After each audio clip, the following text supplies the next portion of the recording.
Bien, entonces, como hemos visto, el calcio tiene un rol fundamental en la contracción muscular, ya que permite que, uniéndose a la troponina, ésta desplace a la tropomiosina y de esa manera deje libre los sitios de unión para miosina en la actina. En últimas palabras, significa que favorece la formación de puentes cruzados, y a mayor formación de puentes cruzados, mayor es la fuerza de contracción. Por lo tanto, el aumento de calcio va a ser proporcional al aumento en la contractibilidad, y el aumento en la contractibilidad le vamos a llamar un efecto inotrópico positivo. Bueno, en la contracción del miocardio, ¿no es cierto?, la primera etapa sería la generación de un potencial de acción. Al generarse este potencial de acción y durante la meseta del mismo, se va a producir la entrada de calcio por la apertura de los canales de calcio regulados de tipo L. Eso, a su vez, va a inducir en el retículo sarcoplásmico la liberación de más calcio.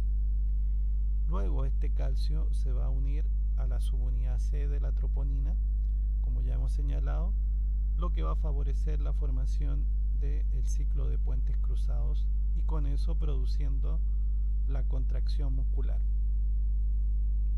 Finalmente, el calcio va a ser acumulado nuevamente en el retículo sarcoplásmico a través de una ATPasa de calcio llamada cerca y también a través de otros mecanismos de transporte en la membrana, lo cual permitirá nuevamente la relajación. Bueno, en esta otra diapositiva podemos ver el efecto de las catecolaminas, por ejemplo, adrenalina o noradrenalina, uniéndose a su receptor beta adrenérgico. Entonces, en este caso estamos viendo que se une el receptor beta 1 adrenérgico, que es un receptor acoplado a proteína GS y asociado a nilatociclasa. Eso, como ya hemos señalado, aumenta los niveles de AMP cíclico, activa proteinquinasas de tipo A y estas comienzan a fosforilar una serie de proteínas, entre las que se encuentran los canales de calcio de tipo lento en la membrana o sarcolema de la célula muscular contráctil. La fosforilación de los canales provoca su apertura y la entrada de calcio. Ese calcio, a su vez, induce la liberación de calcio desde el retículo sarcoplásmico, y ese calcio es el que se va a unir a la subunidad C de la troponina y va a permitir la formación de los puentes cruzados, el acortamiento del sarcómero y la contracción muscular. A su vez, como vemos acá, esta fosforilación por la proteinquinasa C va a fosforilar una proteína que se conoce como fosfolamban, que se abrevia simplemente como PLB o PLN. Esta proteína, ¿no es cierto?, al ser fosforilado estimula a cerca, que es la ATPasa de sodio en la membrana del retículo sarcoplásmico, lo que entonces favorece una gran captación de calcio. Entonces eso permite que se acumule mucho calcio en el retículo sarcoplásmico y por lo tanto en un próximo potencial de acción la liberación de calcio desde el retículo inducida por el aumento de calcio va a ser mucho mayor. ¿Okay? A su vez, las pKa también van a fosforilar a las troponinas, lo que favorece la unión del calcio y la formación de los puentes cruzados. De esa manera, entonces, podemos ver que eso va a favorecer entonces la activación de los receptores beta adrenérgicos, va a favorecer la contractibilidad, o sea, un aumento en la contractibilidad por el aumento del calcio intracelular, pero a su vez, como se produce la estimulación de esta ATPasa que retira rápidamente el calcio, va a hacer que la relajación sea más rápida también. Todo eso va a contribuir a que aumente la frecuencia cardíaca. ¿Ok? Entonces, por lo tanto, la activación de los receptores beta adrenérgicos va a aumentar la contractibilidad y la frecuencia cardíaca. Por otra parte, lo que vemos aquí también en el sarcolema son proteínas que movilizan calcio desde el sarcoplasma hacia el medio extracelular. Entonces vemos aquí una ATPasa ATPasa de calcio en el sarcolema, vemos un intercambiador de calcio-sodio, que son las que principalmente lo movilizan hacia el medio extracelular, reduciendo los niveles de calcio plasmático. ¿Por qué aparece la ATPasa de sodio-potasio acá? Porque la acción de la ATPasa de sodio-potasio va a influir sobre el intercambiador de sodio-calcio. ¿Okay? Recordemos que este intercambiador de sodio-calcio sería un mecanismo de transporte activo secundario. Es dependiente del gradiente de sodio. Y por lo tanto, ¿quién produce el gradiente de sodio? Estamos hablando que la que lo produce es la ATPasa de sodio-potasio.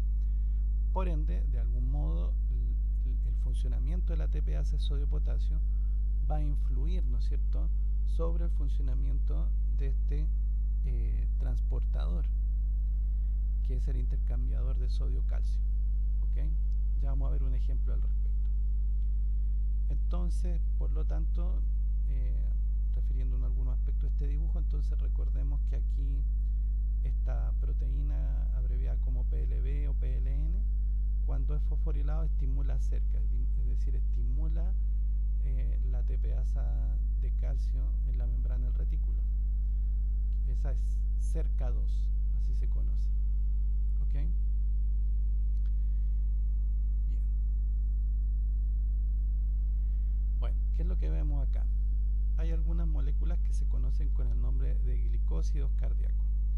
Los glicósidos cardíacos lo que van a hacer es inhibir a la ATPasa de sodio-potasio en el sarcolema, es decir, en la membrana plasmática de la célula muscular cardíaca. Y por lo tanto, al inhibir a la ATPasa de sodio-potasio, inmediatamente va a alterar el gradiente de sodio, haciendo que aumente el sodio en el medio intracelular y disminuya en el extracelular. Todo esto entonces va a afectar negativamente el intercambiador sodio-calcio. Entonces, al reducirse el gradiente, va a sacar menos calcio al medio extracelular. ¿Ok?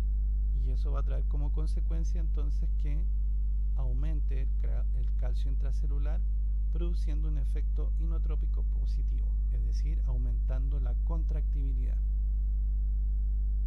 En síntesis, entonces, a través de este mecanismo que acabamos de ver, los glicósidos cardíacos van a aumentar la contractibilidad, ya que aumentan los niveles de calcio en el sarcoplasma.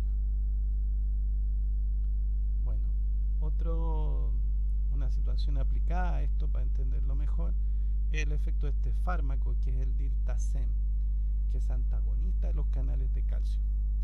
Entonces vemos aquí que mientras mayor, ¿no es cierto?, es la concentración de este fármaco, ¿no es cierto?, a mayor concentración de este fármaco, vemos que se afecta negativamente el potencial de acción, ¿no es cierto? Vemos que el potencial de acción cardíaco se desplaza hacia la izquierda, ¿no es cierto?, reduciendo su duración, y eso se va a traducir, entre otras cosas, en una menor fuerza de contracción, como se ve en la gráfica de color azul. Entonces, a mayores dosis de este fármaco, que es antagonista a los canales de calcio, menor va a ser la fuerza de contracción, lo que nos refuerza la idea de que a mayor calcio, mayor fuerza de contracción. Bueno, repasando rápidamente los efectos de los receptores adrenérgicos y muscarínicos sobre el sistema cardiovascular. Recordemos que los receptores alfa-1 adrenérgicos actúan fundamentalmente produciendo la contracción del músculo liso de los vasos sanguíneos que irrigan la piel y las vísceras. Esto está mediado por aumento de IP3 y de calcio intracelular. Estos receptores lo que van a hacer es reducir la permeabilidad para el potasio y de esa manera inducen depolarizaciones. Por otro lado, los receptores beta-1 adrenérgicos, que van a estar, por ejemplo, en el corazón, aumentan, como ya hemos dicho, la frecuencia cardíaca, efecto cronotrópico positivo, la contractibilidad, efecto inotrópico positivo, y todo esto es aumentar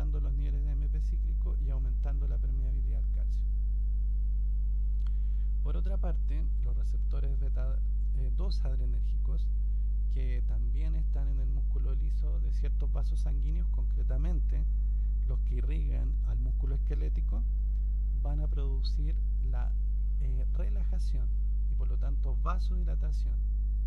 Y esta acción está mediada por aumentos de AMP cíclico y por adenilato ciclasa. Por otra parte, los receptores muscarínicos, que serían los receptores de acetilcolina y que median las acciones del parasimpático, ¿qué es lo que hacen? Reducen la frecuencia cardíaca, es decir, tienen un efecto cronotrópico negativo, reducen la contractibilidad, ¿no es cierto?, efecto inotrópico negativo, y toda esta acción está mediada también por adenilato ciclasa, pero como son receptores acoplados a proteína G inhibitoria, van a reducir los niveles de AMP cíclico y van a aumentar la permeabilidad para el potasio, ¿no es cierto? Por último, los receptores M3 muscarínicos están fundamentalmente localizados en el endotelio de los vasos sanguíneos, en donde van a estimular la liberación del óxido nítrico o el factor relajante derivado endotelio. Este difunde, ¿no es cierto?, hacia la musculatura lisa, donde produce la vasodilatación, ya que ahí actúa sobre la guanilato ciclasa, aumentando los niveles de GMP cíclico y de esa manera induce la vasodilatación o relajación. Por lo tanto, si resumimos los efectos del sistema nervioso autónomo sobre el miocardio, entonces vamos a ver que la descarga simpática, ¿no es cierto?, aumenta la frecuencia cardíaca, efecto cronotrópico positivo, activando receptores beta 1 adrenérgicos, va a aumentar la velocidad de conducción en el nodo auriculoventricular. Esto está directamente relacionado con el aumento de las corrientes de calcio.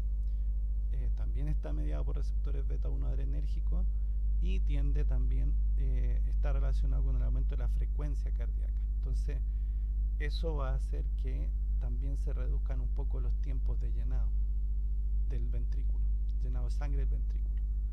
Y finalmente, por los aumentos de calcio, también va a aumentar la contractibilidad de la descarga simpática, activando receptores beta 1 adrenérgicos. Por otro lado, la descarga vagal, que sería la parasimpática, ¿no es cierto?, va a reducir la frecuencia cardíaca actuando a través de receptores muscarínicos M2, va a reducir la velocidad de conducción en el nodo auriculoventricular, también mediada por receptores M2, y por otra parte también va a reducir la contractibilidad, pero principalmente en la aurícula.